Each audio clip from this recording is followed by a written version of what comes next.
నమస్తే. ప్రత్యేక కార్యక్రమం రియల్ ఎస్టేట్ కార్యక్రమానికి స్వాగతం. మరి ప్రస్తుతం హైదరాబాద్ రియల్ ఎస్టేట్ ఎలా ఉండబోతోంది? మీరు ప్లాట్ కొనాలనుకుంటున్నారా? అయితే సరైన ఫ్లాట్ ఎంచుకోవడంలే హెచ్ఎండిఏ, డిటిసిపి మరియు హుడా మధ్య తేడా ఏంటి? దీని మీద పెట్టుబడి పెట్టొచ్చు, అది ఎంతవరకు మంచిది?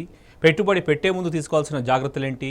ఇక మరిన్ని వివరాలకు Arka elite managing director mister R K Alla గారు మనతో పాటు స్టూడియోలో ఉన్నారు. మరి వారిని అడిగి అనేక వివరాలు కూడా తెలుసుకుందాం. నమస్తే అండి, welcome to our studio.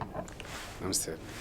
Arka ఎల్లా గారు, ముందుగా చెప్పండి, వాసవి గ్రూప్స్ తర్వాత ఆర్కా ఎలైట్ ప్రాపర్టీస్ గురించి, ఆ సంస్థ ఉద్దేశాల గురించి, లక్ష్యాల గురించి ఒకసారి చెప్తారండి.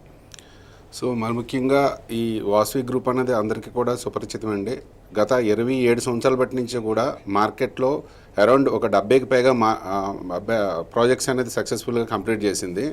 సో దీంతోపాటు ఎన్నో సక్సెస్ఫుల్ ప్రాజెక్ట్స్ కంప్లీట్ చేస్తూ ఓపెన్ ప్లాట్స్ వింగ్లోని ఒక luxury villa plots open plots కింద ఇవ్వాలన్న ఉద్దేశంతో ఈ ప్రాజెక్ట్ని లాంచ్ చేసిందండి. సో ఈ ప్రాజెక్టు ఆర్కా ఎలైట్ ప్రాపర్టీస్ అని చెప్పేసి టోటల్ ఎంటైర్ మార్కెటింగ్ పార్ట్నర్ కింద బోత్ రెండు కంపెనీస్ కూడా కలిపి మార్కెట్లోకి ఈ వాసవి అర్చన వైట్ లోటస్ అనేటువంటి ప్రాజెక్ట్ని లాంచింగ్ చేయడం జరిగిందండి. ఓకే, మరి కొత్తగా ఒక ప్రాజెక్టు వాసవి వైట్ లోటస్ అని చెప్పేసి ప్రమోట్ చేస్తున్నారు. చాలా మంచి రెస్పాన్స్, మంచి ఫీచర్స్తో ఉందని చెప్పేసి కూడా టాక్ వస్తుంది. దాని గురించి చెప్తారండి. మరి ముఖ్యంగా ఈ ప్రాజెక్ట్ని మేము లాంచ్ చేసేటప్పుడు ఫస్ట్ ఆఫ్ ఆల్ లొకేషన్ అనేది ఎప్పుడు కూడా మేము చాలా జాగ్రత్తగా ఐడెంటిఫై చేసుకొని సర్వే చేసుకొని నెక్స్ట్ మార్కెట్కి దీనికి సపోర్ట్ ఎట్లా ఉంటుంది, దీంట్లో షార్ట్ టైమ్ ఇన్వెస్ట్మెంట్ కానీ, మిడిల్ టైమ్ ఇన్వెస్ట్మెంట్ కానీ, లాంగ్ టైమ్ ఇన్వెస్ట్మెంట్ కానీ వెళ్ళేటప్పుడు సో ఆ బెనిఫిట్స్ అన్ని కస్టమర్స్కి ఎట్లా ఉండాలి, వాళ్ళకు ఉన్నటువంటి ఒక ఫైనాన్షియల్ ప్లానింగ్ ప్రకారం వాటిలో ఆర్ఓఐ అంటే రిటర్న్ ఆన్ ఇన్వెస్ట్మెంట్ ఏదైతే వాళ్ళకి 3 years, 5 years, 10 years long స్పాన్లో plan చేసుకుంటారో ఇవన్నిటికి కూడా తగ్గట్టు సింగిల్ ప్రొడక్ట్ని ఈ 3 ఏదైతే మనకి రిటర్న్స్ అనేవి కావాల్సి వస్తుందో అది స్పాన్ ఆఫ్ 3, 5, 10 years దీంట్లో ఎప్పుడైనా సరే కస్టమర్స్కి వాళ్ళు దీన్ని మళ్ళీ రీసేల్ చేసుకోవాలన్నా కన్స్ట్రక్షన్ చేసుకోవాలన్నా సరే అన్నిట్లు కూడా యాప్ట్ అయ్యేటటువంటి ఒక మిడిల్ క్లాస్ సెగ్మెంట్ని విత్ లోన్స్తో ఒక మంచి ప్రాజెక్ట్ ఇవ్వాలనే ఉద్దేశంతో ఈ వాసవి అర్చన వైట్ లోటస్ అనేది బెంగళూరు హైవే ఫేసింగ్లోని మనకి బాలనగర్ వద్ద ఇవ్వడం జరిగిందండి. ఓకేనండి, మరి ఈ 111 జీవో ల్యాండ్స్ అవైలబిలిటీ వల్ల ఏమన్నా రేట్స్ కనుక అటు ఇటు అయ్యే ఛాన్సెస్ ఏమైనా ఉందంటారా? బేసిక్గా 111 జీవో అనౌన్స్మెంట్ అన్నది గత కొద్ది రోజుల బట్టి నుంచి కూడా మనం రీసెంట్గా వినటం జరిగిందండి. ఈ 111 జీవోలో ఏవైతే ఉన్నాయో అంటే 111 జీవో అంటే ఇట్స్ ఏ జోన్ అండి, బయో కన్జర్వేటివ్ జోన్ అనేటువంటి ల్యాండ్స్ అన్నింటిని కూడా 111 జీవో పరిధిలోకి రావడం జరుగుతుంది. దీన్ని ఎందుకు తీసుకొచ్చారంటే అండర్ గ్రౌండ్ వాటర్ స్టోరేజ్ని పెంచాలనే ఉద్దేశంతో అప్పుడు గవర్నమెంట్ ఒక డెసిషన్ తీసుకోవడం జరిగింది. ఇప్పుడు వాటర్ స్టోరేజ్ అనేది గత కొద్ది సంవత్సరాలుగా మనకి తెలంగాణకి బాగా వాటర్ స్టోరేజ్ అనేది రావడం, గవర్నమెంట్ తీసుకున్నటువంటి పాలసీస్ బాగా ఇంప్లిమెంట్ చేసి సక్సెస్ఫుల్ అవడం వల్ల ఏమైందంటే అండి ఈ జోన్ పరిధిలోని 1,00,000 ఎకరాలు అనేది ఉండడం జరిగింది. ఈ 1,00,000 ఎకరాల తాలూకా భూమిని ఈ పరిధి నుంచి తప్పించేటట్లయితే రెసిడెన్షియల్గా అండ్ కమర్షియల్గా బాగా యూజ్ అవుతాయనే ఉద్దేశంతో గవర్నమెంట్ ఒక డెసిషన్ తీసుకుందండి. కామన్గా అందరూ ఏమంటారంటే 111 జీవో రాగానే బోల్డంత ల్యాండ్ అవైలబిలిటీ వచ్చేస్తుంది కదండి, సో అందువల్ల ఏంటంటే దూరంగా ఉన్నటువంటి ల్యాండ్స్ అన్నీ కూడా రేట్లు తగ్గిపోతాయి కదా అని అనుకుంటారు. అది పొరపాటు అండి. ఎందుకంటే 111 జీవో పరిధి తీసిన తర్వాత అందులో ఉన్నటువంటి ల్యాండ్స్ అవైలబిలిటీ వచ్చినా సరే ఈ ల్యాండ్స్ అన్నీ కూడా మనకి శంషాబాదు, నెక్స్ట్ షాబాదు ఆ చుట్టుపక్కల అనేది ల్యాండ్స్ రావడం జరుగుతుందండి. ఈ ల్యాండ్ రావడం వల్ల ఏమవుతుందంటే అవుట్కట్స్లోని ఇంకా డిమాండ్ పెరుగుద్దండి. ఎందుకంటే ఇప్పుడు ఉన్నటువంటి ల్యాండ్ అవైలబిలిటీలు అన్నీ కూడా పెరి అర్బన్ జోను 111 జీవోలోని లేకపోతే AAA జోన్లోని లేదా బయో కన్జర్వేటివ్ జోన్స్లోని ఇలా రకరకాల జోన్స్లోని ల్యాండ్ ఉండడం వల్ల పక్క రెసిడెన్షియల్ ల్యాండ్స్ అనేవి అవైలబిలిటీ తక్కువ ఉంటున్నాయండి. సో ఎప్పుడైతే ఈ 111 జీవో తీసేయడం వల్ల ఏమవుతుందంటే అక్కడ ఉన్న ల్యాండ్స్ అవైలబిలిటీ వచ్చిందో మరొక హైదరాబాద్ని కొత్తగా నిర్మించుకునేటటువంటి గొప్ప స్పేస్ అనేది మనకి ఆ చుట్టుపక్కల దొరకడం వల్ల మోస్ట్ ఆఫ్ ది పీపుల్ అన్నది అక్కడ ఉండడానికి ఇష్టపడతారు, కానీ ఎక్కడ కూడా మనకి ఇబ్బంది లేకుండా ఉంటుంది. దట్టు ఈరోజు ల్యాండ్ అనేది ఎప్పుడు కూడా ప్రైసింగ్ అనేది తగ్గదండి, ఆ ప్రైస్ నుంచి వేరే ప్రైస్ వెళ్తుంది. ఎందుకంటే ఇదేమీ ప్రొడక్ట్ కాదండి. ఎందుకంటే ఒక ప్రొడక్ట్ అనుకున్నాం అనుకోండి దానికి ఒక ఎక్స్పైరీ డేట్ ఉంటుంది.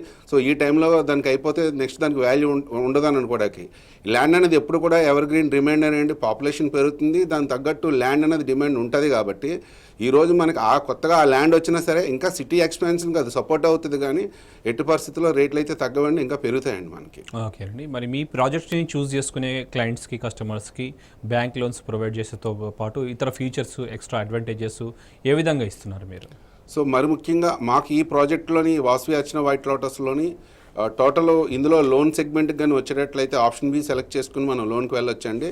సో లోన్ కానీ ప్రొఫైల్స్, పర్టికులర్ ప్రొఫైల్స్ కొన్ని ఉంటాయండి. అంటే ఎంప్లాయీస్కి అయితే మినిమము వాళ్ళకి ఒక 6 months పే స్లిప్స్ ఏవైతే పే చేసుకుంటారో వాళ్ళకి లెగాలిటీ వైజ్ కానీ లేదనుకుంటే వాళ్ళకి రిమైనింగ్ థింగ్స్ అన్నీ కూడా బ్యాంక్ సపోర్ట్ చేసేటటువంటి లీగల్ ప్రాసెస్లు అన్నీ కూడా మేము కంప్లీట్ చేయగలుగుతాం. అట్లా బిజినెస్ పీపుల్ కానీ వెళ్ళేటట్లయితే లోన్కి ఒక 3 years ఐటీ రిటర్న్స్ అనేది సబ్మిట్ చేయాలి. రెస్ట్ ఆఫ్ థింగ్స్ వాళ్ళంతా కూడా వాళ్ళ అకౌంట్ సెక్షన్ సంబంధించి అంతా కూడా కరెక్ట్గా ఉండేటట్లయితే వాళ్ళకు కూడా మనం లోన్ ప్రొవైడ్ చేయడం జరుగుతుందండి. 50% ఆఫ్ అమౌంట్ మనం పే చేసుకుని రెస్ట్ ఆఫ్ 50% లోన్కి వెళ్ళొచ్చండి. డెఫినెట్గా లోన్ కావాల్సినటువంటి డాక్యుమెంటేషన్ ఇవన్నీ కానీ మీరు ఇచ్చేటట్లయితే రిమైనింగ్ థింగ్స్ అన్ని కూడా కంపెనీ నుంచే లోన్ అనేది ప్రొవైడ్ చేసుకుని ఆ బ్యాంకర్స్ నుంచి లోన్ అనేది మీకు ఇప్పించడం జరుగుతుందండి. ఓకేనండి. ఇంటర్నల్గా సిటీ ఎక్స్పాన్షన్ అవుతున్న కొద్దీ రోడ్స్ కనెక్టివిటీ, ట్రాన్స్పోర్ట్ కూడా చాలా బెటర్మెంట్ అవుతున్నాయి. తద్వారా రీజనల్ రింగ్ రోడ్ కావచ్చు, లేదంటే అవుటర్ రింగ్ రోడ్ కావచ్చు, అక్కడ మధ్యలో ఉన్న ఏదైతే స్పేసెస్కి చాలా డిమాండ్ కూడా పెరుగుతుంది. సో RRR అడ్వాంటేజెస్ ఏ విధంగా ఉండబోతున్నాయి? ఇప్పుడు మరి ముఖ్యంగా గత కొద్ది రోజులుగా బాగా మనం వింటున్న న్యూస్ RRR అండి, అంటే రీజనల్ రింగ్ రోడ్ అండి.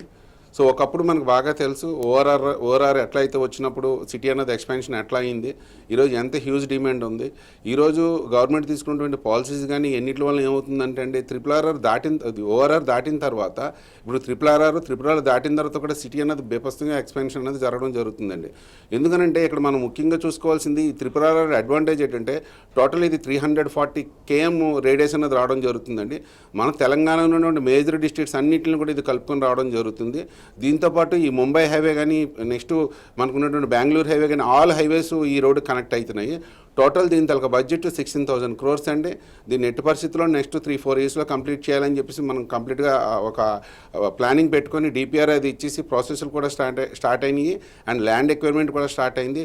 ఒక్కసారి కానీ ఈ వర్క్ కానీ కంప్లీట్ అయ్యి టోటల్ ఇదంతా 6 lines అండి. ఈ 6 lines కనెక్టివిటీ అది ఎప్పుడైతే వస్తుందో సిటీ అన్నది మరొక రూపంలో ఉంటుందండి. అంటే అప్పుడు మనం ఎట్లా చెప్పుకోవచ్చానంటే RRR రాకముందు సిటీ ఎట్లా ఉంది, RRR యాక్సెస్ వచ్చిన తర్వాత సిటీ ఎట్లా ఉన్నదని మనం చెప్పుకోవచ్చు. ఎందుకంటే నవేడేస్ ఓఆర్ఆర్ చూసుకున్నట్లయితే ORR comes to inner ring road కింద అయిపోయింది. సో డెఫినెట్గా మీకు RRR కూడా నెక్స్ట్ ఏమవుతుందంటే అది ఓఆర్ఆర్ కింద చేంజ్ అవుతుందండి. అంటే మనం ఈ రోజు డిస్టెన్స్ ఫ్యాక్టర్ చూసుకుంటే ఈ ఓఆర్ఆర్ అనేది కానీ RRR అనేది ఓఆర్ఆర్ 20 km అండి. RRR అంతా కూడా 50 kilometers 40 kilometers సరౌండింగ్లో రావడం జరుగుతుంది. సో డిస్టెన్స్ మనం 40-50 అని అనుకుంటాం కానీ వన్స్ అది వచ్చిన తర్వాత కనెక్టివిటీ పెరిగిన తర్వాత ఆటోమేటిక్గా చుట్టుపక్కల రెసిడెన్షియల్ అనేవి బాగా డెవలప్ అవుతాయి. అండ్ ఇప్పుడు గవర్నమెంట్ తీసుకున్న మీరు పాలసీస్ చూసుకున్నట్లయితే ఈరోజు సిటీలోని ఏ రోడ్లో చూసుకున్నా సరే ప్రతి రోడ్డు కూడా ఫ్లైఓవర్స్ అనేది వేయటం జరిగింది. ఈ ఫ్లైఓవర్స్ కనెక్టివిటీ వల్ల ఏమవుతుందంటే టైం ట్రావెలింగ్ అనేది తగ్గుతుందండి.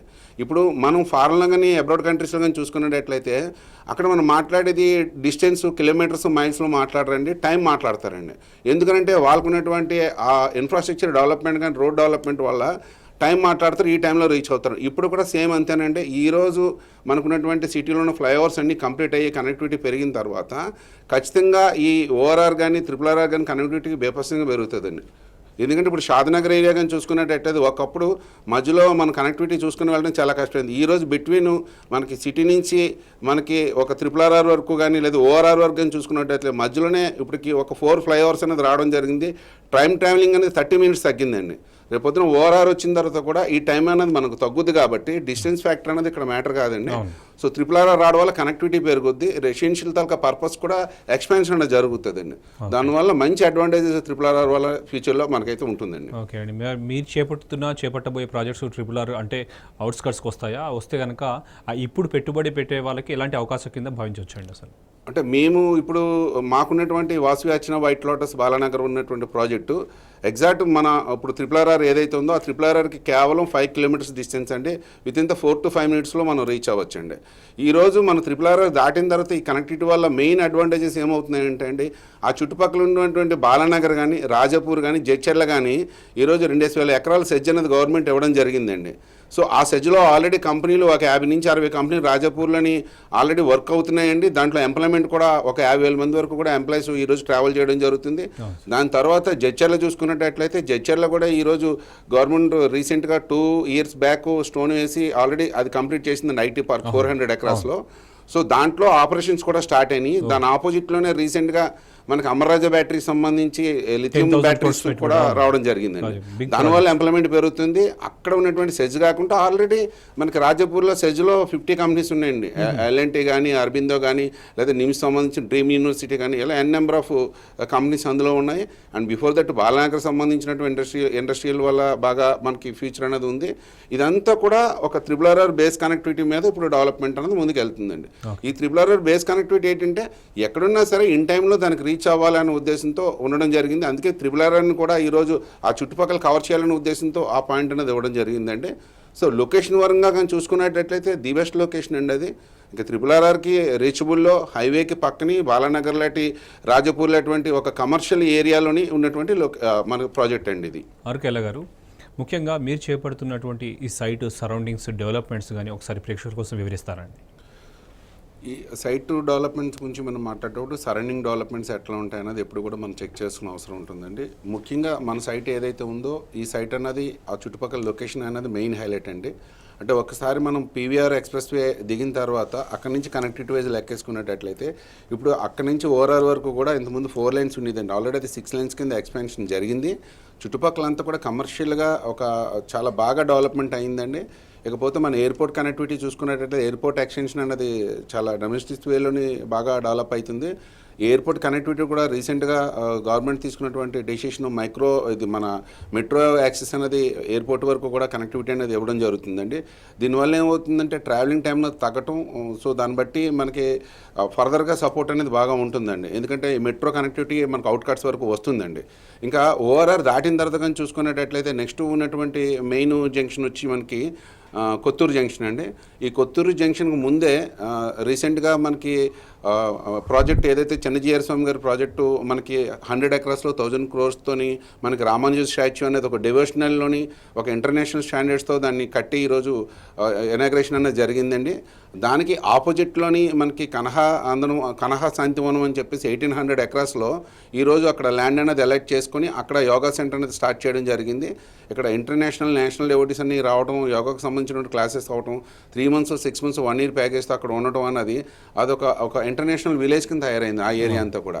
అది దాటిన తర్వాత కొత్తూరు దాటిన తర్వాత నాట్కో ఫార్మా కానీ లేదనుకుంటే ఎల్వి ప్రసాద్ హాస్పిటల్స్ కానీ ఆ లోపల ఉన్నటువంటి పరిధంతా కూడా మనకి సెంట్రల్ ఇండియా అంతటికి సంబంధించి సౌత్ ఇండియాలోని మెయిన్ హబ్స్ అంటే మనకి ఎక్స్పోర్ట్స్ సంబంధించి కానీ ఇంపోర్ట్స్ సంబంధించి కానీ ఏషియన్ హైవే పెయింట్స్ కానీ జాన్సన్ కానీ అండ్ ప్రొడక్టర్ అండ్ గ్యామిల్ కానీ దీనికి సంబంధించిన వేరే హౌసెస్ అన్ని ఆ పాయింట్లో ఉన్నాయండి. అదంతా కమర్షియల్గా చాలా బాగా డెవలప్ అవుతుంది. అండ్ కొత్తూరు నుంచి రైడ్ చూసుకున్నట్లయితే మనకి సింబైసిస్ ఇంటర్నేషనల్ యూనివర్సిటీ కానీ టాటా సైన్సెస్ కానీ ఇవన్నీ ఉన్నాయండి. కొత్తూరు దాటిన తర్వాత మళ్ళీ షాద్నగర్ అండి. ఈ షాద్నగర్ ఆనుకొని ఈరోజు ఎంత డెవలప్మెంట్ ఉన్నదో రీసెంట్గా మనం అన్నీ చూస్తున్నాం. అక్కడ MSN ఫార్మా కానీ లేదా షాద్నగర్ దాటిందన్న NSRA మన ఇస్రోకి సంబంధించిన బేస్డ్ ఇది కానీ ఇది దాటిన తర్వాత మరలా మనకి RRR అనేది రావడం జరుగుతుంది. ఇక్కడ మెయిన్ ఏంటంటే ఆ RRR దాటిన తర్వాత బాలానగర్ సెజ్, రాజాపూర్ సెజ్ కానీ జడ్చర్ల సెజ్ కానీ విపరీతమైనటువంటి డెవలప్మెంట్స్ మనకి ఆ చుట్టుపక్కల ఉండడం అనేది ఒక మెయిన్ మనకి అడ్వాంటేజ్ అండి. ఎందుకంటే గవర్నమెంట్కి సంబంధించిన ల్యాండ్ అంతా కూడా ఈరోజు సౌత్ జోన్లో ఉందండి. ఈ సౌత్ జోన్ ల్యాండ్ అంతా కూడా మనం చూసుకునేటట్టు ఓవరాల్గా మన ఈ తెలంగాణలో మన హైదరాబాద్కి నార్త్, ఈస్ట్, సౌత్, వెస్ట్ అనేవి ఉన్నాయండి. సో ఆల్రెడీ వెస్ట్ జోన్ అనేది మార్కెట్ బాగా ఎగ్జాస్ట్ ఉంది, ప్రైసెస్ అన్ని బీభత్సంగా పెరిగినాయి. ఇప్పుడు సౌత్ జోన్లో ల్యాండ్ అవైలబిలిటీ ఎక్కువ ఉండడం వల్ల ఏమైందంటే రీసెంట్గా గవర్నమెంట్ ఇచ్చిన ఒక major project Microsoft database centre అండి. ఇది టోటల్ 16,000 crores ఇన్వెస్ట్మెంట్ని ఈరోజు షాద్నగర్ చుట్టుపక్కల 40 acres ఆల్రెడీ అలర్ట్ చేశారండి. 30 acres అలర్ట్ చేశారు. ఆల్రెడీ అక్కడ ఎర్త్ వర్క్స్ అన్ని స్టార్ట్ అయ్యి గ్రౌండ్ వర్క్స్ అన్ని కూడా అదాని గ్రూప్ అనేది చేస్తుందండి. సో దానివల్ల పెద్ద అడ్వాంటేజ్ ఏంటంటే ఐటీ సెగ్మెంట్ సంబంధించిన అంతా కూడా ఈరోజు అక్కడ లొకేట్ అవుతుందండి ఈ సౌత్ జోన్లో. దీనికి సపోర్టుగానే ఇప్పుడు మనకి జడ్చర్లో ఉన్నటువంటి Mahabubnagar IT park 400 acres ఇవ్వడం కానీ రిలేటెడ్ కంపెనీస్ అన్నీ వస్తున్నాయి. ఈ మైక్రోసాఫ్ట్ ఎప్పుడైతే మనకి అక్కడ వచ్చి డేటాబేస్ సెంటర్ మీద 16,000 crores ఇన్వెస్ట్ చేస్తుందో దానికి ఆపోజిట్లోనే ఐబిఎం కంపెనీ కూడా ఈరోజు 150 acres తీసుకోవడం జరిగిందండి. అతి త్వరలో ఆ న్యూస్ కూడా మనకు వస్తుందండి. వాళ్ళు కూడా డేటాబేస్ సెంటర్ సంబంధించి ఎందుకంటే వేరే చాయిస్ లేదండి. ఆల్రెడీ మనకి వెస్ట్ జోన్లో ఉన్నటువంటి ల్యాండ్ కాస్ట్ అంతా కూడా ఈరోజు ఎకరా మినిమం 10 crores to 40 crores మనం రీసెంట్గా ఆక్షన్ చూసినప్పుడే మనకు తెలిసిందండి. సో ఇక గవర్నమెంట్కి ఉన్నటువంటి మెయిన్ ల్యాండ్ అంతా కూడా సౌత్ జోన్లో ఉంటాం. దాంతోపాటు రీసెంట్గా మీరు చూస్తూ ఉంటారు 19,320 ఎకరాస్లో ముచ్చాల ఫార్మా హబ్కి సంబంధించి ల్యాండ్ అలాట్మెంట్ చేసి అక్కడ కూడా డెవలప్మెంట్స్ అనేవి చేస్తున్నారు. ఎందుకంటే ఆఫ్టర్ కరోనా తర్వాత మన ఇండియాలో కానీ వరల్డ్ వైడ్గా కానీ హైదరాబాద్ అనేది మేజర్ ప్లేస్ అనేది ఎక్స్పోర్ట్స్లోని ఆక్యుపై చేస్తుందండి. అంటే వ్యాక్సినేషన్ దగ్గర నుంచి దానికి రిలేటెడ్గా ఉన్నటువంటి అన్నీ కూడా ఒక ఫార్మాలోనే కాదండి, ఆటో రిలేటెడ్ సంబంధించి ఆటోమొబైల్ కానీ ఐటీ ఎక్స్పోర్ట్స్లో కానీ అన్ని రకాలుగా హైదరాబాద్ అనేది చాలా ఫాస్ట్ గ్రోత్ అనేది అవుతుందండి. డెమోన్స్ట్రేటివ్ గ్రోత్ అనేది అవుతుంది. ఇయర్ బై ఇయర్ అనేది చాలా ఫాస్ట్గా ఎంప్లాయ్మెంట్ సైడ్ కూడా చూసుకునేటట్లయితే ఓన్లీ ఒక లాస్ట్ ఇయర్లోనే 80,000 పీపుల్కి న్యూ ఎంప్లాయ్మెంట్ అనేది గవర్నమెంట్ క్రియేట్ చేయగలిగిందండి ఈ ప్రైవేట్ సెక్టర్స్ అంతా కలిపి. అంటే ఇయర్కి ఒక 1 lakh పీపుల్ అనేది ఎంప్లాయ్మెంట్ కొత్తగా జనరేట్ అవుతున్నారండి. ఈ జనరేట్ అయిన ఎంప్లాయీస్ అంతా వర్క్ ఎక్కడ చేస్తారంటే ఇచ్చినటువంటి ఈ ప్రాజెక్ట్స్ ఏవైతేనో ఆ ప్రాజెక్టులో వాళ్ళు వర్క్ చేయడం వల్ల ఏమవుతుందంటే మనకున్నటువంటి లొకేషన్ చుట్టుపక్కల ఏంటంటే ఒక ఫైనాన్షియల్ రొటేషన్ అనేది జరుగుతూ ఉంటుందండి. ఎందుకంటే వాళ్ళంతా ఆ చుట్టుపక్కల ఉండడం కానీ వెళ్ళి రావడం కానీ లేదా వాళ్ళు అక్కడ నివాసం ఏర్పరచుకున్న తర్వాత వాళ్ళకున్నటువంటి కుటుంబాలకు అవసరమైనటువంటి ఏవైనా సరే అవ్వచ్చు, ఎనీ ఎమర్జెన్సీస్ కానీ స్కూల్స్ కానీ కాలేజ్ కానీ హాస్పిటల్స్ కానీ ఎనీథింగ్ అంతా కూడా అక్కడ సర్క్యులేట్ అవుతుందండి. దీనివల్ల ఫ్యూచర్లో ఇంకా బాగా డిమాండ్ వస్తుందండి. ఎందుకంటే ఈరోజు అవుట్కట్స్ నుంచి కానీ చూసుకునేటట్లయితే ఇప్పుడు ఒక 2 lakhs పీపుల్ వరకు మనకి షటిల్ చేస్తున్నారండి. హైదరాబాద్ కానీ శంషాబాద్ కానీ షాద్నగర్ కానీ బాలానగర్ కానీ జడ్చర్ల చుట్టుపక్కల నుంచి అండి. ఇది మనకి ఒక నెక్స్ట్ 10 yearsలోని 10 lakhs పీపుల్ ఎంప్లాయ్మెంట్ ఈ లొకేషన్లో జనరేట్ అవుతుందండి. ఎగ్జాక్ట్లీ, అది బాగా పెద్ద అడ్వాంటేజ్ అండి. అట్లాగే సిటీ కూడా చాలా గ్రోత్ అవుతుంది, ఫాస్ట్గా ఎక్స్పాన్షన్ అవుతుంది. కాబట్టి ఈ RRR కానీ ORR కానీ లేదా ఇట్లాంటి 6 lanes కానీ తీసుకోవడం వల్ల ఏమవుతుందంటే ఓవరాల్గా 100 kilometers వరకు కూడా సిటీ ఎక్స్పాన్షన్ అయ్యేటటువంటి ఒక ప్లానింగ్ పెట్టుకొని దాని తగ్గట్టు ఇప్పుడు ఈరోజు పాలసీస్ అనేది వెళ్తుందండి. మేజర్ అడ్వాంటేజ్ ఏంటంటే మనకి ఏదైతే ఈ సౌత్ జోన్లోనే ఉన్నటువంటి హైవే అండి, ఈ హైవే ప్రస్తుతానికి 4 lanes. యాక్చువల్గా ఇది 6 lanes హైవే కూడానండి. ఎందుకనంటే ఈ ఆల్రెడీ మనకి ORR వరకు కూడా 6 lanes ఎక్స్టెన్షన్ అయింది. ఈ 6 lanes ఎక్స్టెన్షన్ ORR నుంచి మరలా బెంగళూరు వరకు దీన్ని డిజిటల్ హైవే అంటారండి. సౌత్ ఇండియాలోని ఈరోజు ఈ తాలూకా హైవేని గవర్నమెంట్ అనౌన్స్ చేయడం జరిగింది. ఆల్రెడీ వర్క్స్ కూడా స్టార్ట్ అయినాయండి. దీన్ని NH44 అని అంటారు, AH43 అని కూడా అంటారు. AH మీన్స్ ఏంటంటే ఏషియన్ హైవే 43 అండి. ఆల్ ఇంటర్నేషనల్ రోడ్స్ అనేది కనెక్టివిటీ ఈ రోడ్డు కనెక్ట్ అవుతుంది, which is the longest highway. మన శ్రీనగర్ నుంచి కన్యాకుమారి వరకు ఉన్నటువంటి లాంగెస్ట్ హైవేనండి. దీన్ని ఇంటర్నేషనల్ రోడ్స్ని కనెక్ట్ చేసి ఈ హైవేని డెవలప్ చేస్తున్నారు. ఇది 6 lanes ఎక్స్పెన్షన్స్తో మనకి వెళ్ళడం జరుగుతుందండి. రీసెంట్గా మీరు చూసుకునేటట్లయితే మనకి బుల్లెట్ ట్రైన్ ప్రపోజల్ కూడా మనకి బెంగళూరు టు హైదరాబాద్ కనెక్టివిటీ ఉందండి. అందువల్ల ఏ రకంగా చూసుకున్నా సరే అన్ని రకాలుగా ఒక పాజిటివ్ అప్రోచ్తో ఈరోజు గవర్నమెంట్ తీసుకున్న పాలసీస్ అవ్వచ్చు, లేదనుకుంటే ఇక్కడ ఉన్నటువంటి ఎంప్లాయ్మెంట్ సోర్సెస్ అవ్వచ్చు, ఫైనాన్షియల్ సోర్సెస్ అవ్వచ్చు, అన్ని రకాలుగా సపోర్ట్ ఉండడం వల్ల ఏంటంటే మార్కెట్ చాలా ఫాస్ట్గా గ్రో అవుతుందండి మనకి. ఓకేనండి, మరి ముఖ్యంగా ఓపెన్ ప్లాట్స్ కొనాలనుకునే కస్టమర్లు ఎలాంటి జాగ్రత్తలు తీసుకోవాల్సిన అవసరం ఉందంటారండి మీ ఉద్దేశంలో? ఓపెన్ ప్లాట్స్కి మనం ఎప్పుడైనా సరే ఫస్ట్ ఆఫ్ ఆల్ మనం తీసుకోవాల్సిన జాగ్రత్తలు ఏంటంటే అది ఏ పరిధిలోకి వస్తుంది, ఆ ఓపెన్ ప్లాట్స్ ఉన్నటువంటి లొకేషన్ కానీ ఆ వెంచర్ కానీ ఏ పరిధిలోకి వస్తుంది అంటే HMDA పరిధిలోకి వస్తుందా, DTCP పరిధిలోకి వస్తుందా, లేదా అక్కడ ఉన్నటువంటి కన్సర్న్ కార్పొరేషన్ అదే మోడా డెవలప్మెంట్ అథారిటీ, అట్లా మోడా అంటారండి. మోడా మీన్స్ ఏంటంటే Mahabubnagar urban development authority అండి. సో ఇట్లాంటి అథారిటీలకు వచ్చిందా, రేర్ అప్రూవల్స్ అవి ఉన్నాయా లేదా అన్నది మనం లెగాలిటీ అనేది మనం క్లియర్గా చెక్ చేసుకోవాలండి. ఎందుకంటే ఈరోజు మార్కెట్లో చాలా ల్యాండ్స్ ప్రైవేట్ ల్యాండ్స్ రావడం జరుగుతుంది. గ్రామ పంచాయతీ లేఅవుట్స్ అండ్ దాని GP లేఅవుట్స్ అని కూడా అంటారండి. దీంతోపాటు ఫామ్ ల్యాండ్స్ అని అవన్నీ కూడా వేయడం జరుగుతుందండి. అంటే ఈరోజు మనం చేసుకునే ఇన్వెస్ట్మెంట్ మన ఫ్యూచర్లో ఒక సెక్యూరిటీ ఉండాలనే ఉద్దేశంతో మనం చేసుకుంటామండి. అది ఏ రకంగానే సరే మనకు అవసరమై ఉండొచ్చు అండి. అంటే ఫర్దర్గా మనకి ఎనీ ఎమర్జెన్సీ అయి ఉండొచ్చు, లేకపోతే పిల్లల తరగతి సెటిల్మెంట్స్ కానీ మ్యారేజ్ లైఫ్ కానీ లేదా వాళ్ళకి హైయర్ స్టడీస్ కానీ అవసరమై ఉండొచ్చు, లేదా మన రిటైర్మెంట్ లైఫ్ అనేది హ్యాపీగా మనం ఒక ఇల్లు కట్టుకొని ఎంజాయ్ చేయాలి, లేదా రిటైర్మెంట్ అయ్యే టైంకి ఒక ఫండ్ సోర్స్ క్రియేట్ అవ్వాలని అనుకున్నప్పుడు మనం చేసేటువంటి ఇన్వెస్ట్మెంట్ అనేది ఎంత ఇంపార్టెంటో ఈరోజు కామన్గా అందరూ ఏమడుతుంటారంటే అండి, ఇన్వెస్ట్మెంట్ తీసుకునే ముందు 100 రకాలుగా మనం 100 క్వశ్చన్లు తీసుకుని 100 జాగ్రత్తలు తీసుకుంటారండి. కానీ రేపొద్దున మనం తిరిగి అమ్మేటప్పుడు రేపొద్దున మన అవసరానికి ఉపయోగపడేలా ఉండాలని అంటే లీగల్గా ఇట్లాంటి HMDA కానీ మోడా కానీ రేరా అప్రూవల్ కానీ DTCP అప్రూవల్ ఉన్నటువంటి ల్యాండ్స్లోనే మనం సైట్స్ తీసుకోవాలంటే ఇబ్బంది ఉండదు. దాంతోపాటు బ్యాంక్స్ కూడా లోన్స్ ప్రొవైడ్ చేస్తున్నాయంటే లీగల్గా మనతో పాటు వాళ్ళు కూడా అన్నీ చెక్ చేసుకొని ప్రాజెక్ట్ అనేది ఫైనల్గా అప్రూవల్ ఇవ్వడం జరుగుతుందండి. సో ఈ రకంగా ఉన్నటువంటి సైట్లు తీసుకోవడం వల్ల అడ్వాంటేజెస్ ఉంటాయి తప్పించి మనం కంగారు పడి ప్రైసింగ్లో ఏదైనా సరే కొద్దిగా ఒక 1000 to 2000 తక్కువ వస్తుంది, కొద్దిగా దూరమైనా పర్లేదు, లేదనుకుంటే ఆ మాత్రం ఈ మాత్రం మనం మేనేజ్ చేసి వచ్చాను అనుకుంటే మాత్రం కుదరదండి. ఫ్యూచర్లో మాత్రం చాలా ఇబ్బంది పడతారు. సో దయించి మీ అందరూ కూడా తీసుకోవాల్సిన జాగ్రత్తలు ఏంటంటే విత్ అప్రూవల్తో ఉన్నది, ప్రీ అప్రూవల్స్ని కూడా నమ్మొద్దండి. ఎందుకంటే ప్రీ అప్రూవల్స్ రావచ్చు, రాకపోవచ్చు. ఏమైనా అసైన్ ల్యాండ్స్ కానీ, ఇంకో ల్యాండ్స్ కానీ, లేదా కబ్జా భూములు కానీ, లేదా వాటర్ బాడీకి సంబంధించిన కానీ ఏమైనా ఉన్నా సరే ప్రాబ్లం అవుతుందండి. మీకు విత్ అప్రూవల్ ఉన్నప్పుడు ఆ కన్సర్న్ బ్రాండ్ని కూడా మీరు చూసుకోవాలండి. బ్రాండ్ ఎప్పటి నుంచి ఉంది, ఎన్ని సంవత్సరాల బట్టి నుంచి మార్కెట్లో ఉంది, వీళ్ళు ప్రీవియస్ ప్రాజెక్టులు ఎట్లా చేస్తున్నారు, డెవలప్మెంట్స్ ఎట్లా చేశారు, డెవలప్మెంట్స్తో పాటు మెయింటెనెన్స్ అనేది ఎట్లా చేశారు, ఇవన్నిటిని కూడా మీరు పరిగణలోకి తీసుకొని మాత్రమే ఇన్వెస్ట్మెంట్ చేయండి. దానికి తప్పించి మనం ఆఫర్లు కానీ లేదనుకుంటే అనాథరైజ్ సైట్స్ కానీ వెళ్ళేటట్లయితే మన పేమెంట్ మొత్తం మన అమౌంట్ అంతా బ్లాక్ అయిపోద్దండి, మన ఫ్యూచర్ అంతా కూడా బ్లైండ్ అయిపోతుందండి. మరి ఓపెన్ ప్లాట్స్ పైన ఇన్వెస్ట్ చేస్తే ఇబ్బందులు ఏమి ఉండవు కదండి? అంటే ఈ ఓపెన్ ప్లాట్స్ మీద ఇన్వెస్ట్మెంట్ చేయొచ్చండి. కాకపోతే మనం ముందు చెప్పినట్టు ఈ అప్రూవల్స్ అన్నింటిని కూడా 1-2 సార్లు మనం త్వరగా చెక్ చేసుకోవాలి. లీగల్ ఒపీనియన్ కూడా మీరు అడిగితే ప్రొవైడ్ చేస్తారా, లీగల్ ఒపీనియన్ మీకు చెక్ చేసుకోవాలి. ఇంకా మీకు పర్సనల్ డౌట్స్ ఉండేటట్లయితే ఈ లింక్ డాక్యుమెంట్స్ కానీ, ఈ అప్రూవల్స్ కానీ మీరు లాయర్స్ చూపించుకొని డెసిషన్ తీసుకోవచ్చు. దీంతోపాటు ఆ కన్సర్న్ ప్రాజెక్ట్కి బ్యాంక్ అప్రూవల్స్ అయ్యి ఉండడం వల్ల ఏమవుతుందంటే, సో మనతో పాటు బ్యాంక్స్ కూడా ఒక ప్రాజెక్ట్కి డబ్బులు ఈరోజు ఫైనాన్స్ చేస్తున్నాయి అనుభూతుల్లోకి వాళ్ళు కూడా 1-2 సార్లు అన్నీ చెక్ చేసుకుంటారండి. ఇట్లాంటి జాగ్రత్తలు ఉన్న దాంట్లో మనం తీసుకోవడం వల్ల ఇన్వెస్ట్మెంట్ బాగుంటుందండి. అంటే అప్రూవల్స్తో పాటు ఏంటంటే కంపెనీ తాలూకా బ్యాక్గ్రౌండ్ కూడా మనం చెక్ చేసుకోవాలి. ముందు చెప్పినట్టు ఇవన్నీ కూడా మీరు జాగ్రత్తగా పరిగణలోకి తీసుకొని వెళ్ళేటట్లయితే ఓపెన్ ప్లాట్స్ అనేది బెస్ట్ ఇన్వెస్ట్మెంట్ చాయిస్ అండి.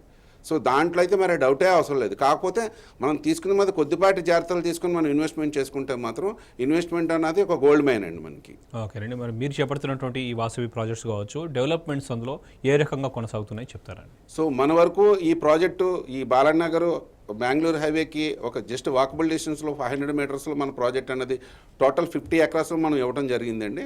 సో ఈ హైవే టు ప్రాజెక్ట్కి మనకి 60 ఫీట్ అనేది మనకు ఆల్రెడీ అప్రోచ్ రోడ్ అనేది ఇవ్వడం జరుగుతుంది.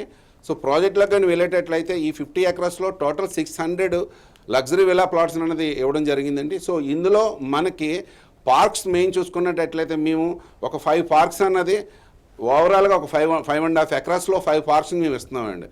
అంటే అవుట్ ఆఫ్ 50 ఎకరాస్లో 5.5 ఎకరాస్లోని పార్కే ఇస్తున్నాం. దీంతోపాటు మెయిన్ హైలైట్ ఏంటంటే 1.5 ఎకరాల్లోని సోషల్ ఇన్ఫ్రాస్ట్రక్చర్ స్పేస్ అనేది ఇవ్వడం జరుగుతుంది. ఈ సోషల్ ఇన్ఫ్రాస్ట్రక్చర్ స్పేస్ వల్ల యూజ్ ఏంటంటే ఫర్దర్గా కమ్యూనిటీ ఫామ్ అయ్యి మన హౌసెస్ విల్లాస్ కట్టుకున్న తర్వాత ఫ్యూచర్ అవసరాలకు సంబంధించినటువంటి ల్యాండ్ కావాలనుకున్నప్పుడు ప్రైసింగ్ పెరుగుద్ది కాబట్టి అప్పుడు ల్యాండ్ డెవలప్మెంట్ అనేది దొరకదు. సో ఆల్రెడీ 1.5 ఎకరాన్ని కూడా వీళ్ళకి కావాల్సినటువంటి కమ్యూనిటీకి కావాల్సిన అవసరాలకు సంబంధించినటువంటి ఏ కన్స్ట్రక్షన్స్ అయినా సరే వాళ్ళు చేసుకోవచ్చండి. ఆ డెసిషన్ కూడా కమ్యూనిటీ అనేది తీసుకుంటుంది, ఆ కమ్యూనిటీలో ఉన్నటువంటి అసోసియేషన్ తీసుకుంటుంది. దానికి అలాట్మెంట్ అనేది ల్యాండ్ చేయడం జరిగింది. దీంతోపాటు 2400 స్క్వేర్ యార్డ్స్లోని మరలా ఒక లావిష్ క్లబ్ హౌస్ అనేది ఇవ్వడం జరుగుతుందండి.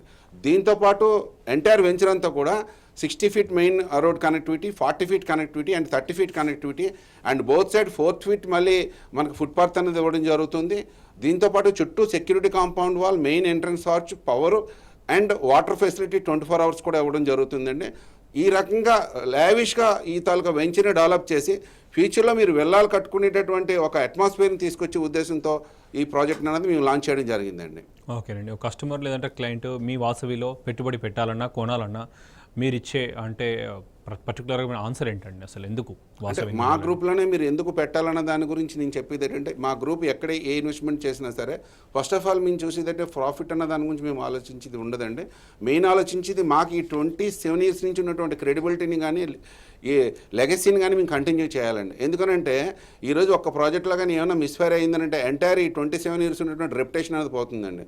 సో అందువల్ల మేము 1-2 సార్లు ఆలోచించుకొని ఒక కస్టమర్ పాయింట్ ఆఫ్ వ్యూలో ఈరోజు 20-30 lakhs రూపీస్ ఇన్వెస్ట్మెంట్ చేసేటప్పుడు ఎట్లాంటి ఆలోచనలతో ఎలాంటి ఆశలతో వాళ్ళు ఇన్వెస్ట్మెంట్ చేస్తారో దాంతోపాటు మేము కూడా ఏంటంటే ఈ ప్రాజెక్ట్ని తీసుకునే ముందే ఒక 1-2 ఇయర్స్ ముందు ఆ లొకేషన్స్ తాలూకా అడ్వాంటేజెస్ ఎలా ఉన్నాయి, డెవలప్మెంట్స్ ఎట్లా ఉన్నాయి, వాటర్ స్టోరేజ్ అనేది ఎట్లా ఉంటుంది, ఫర్దర్గా లొకేషన్ తాలూకా హైలైట్స్ ఎట్లా ఉంటాయి, ఫ్యూచర్లో రేట్లు ఎట్లా పెరుగుతాయి, ఇవన్నిటిని కూడా అవగాహనలో తీసుకొని మేము ప్రాజెక్ట్ అనేది లాంచ్ చేస్తామండి. ఎందుకు క్రోర్స్ ఆఫ్ ఇన్వెస్ట్మెంట్ చేస్తాం కాబట్టి. థ్యాంక్ యూ సో మచ్ అండి, మా స్టూడియోకి వచ్చి మీ ప్రాజెక్ట్స్తో సంబంధించిన అనేక విషయాలు మాతో షేర్ చేసుకున్నారు. థ్యాంక్ యూ సో మచ్ అండి. సో ఇది వాటి real estate special programme. Keep watching T news.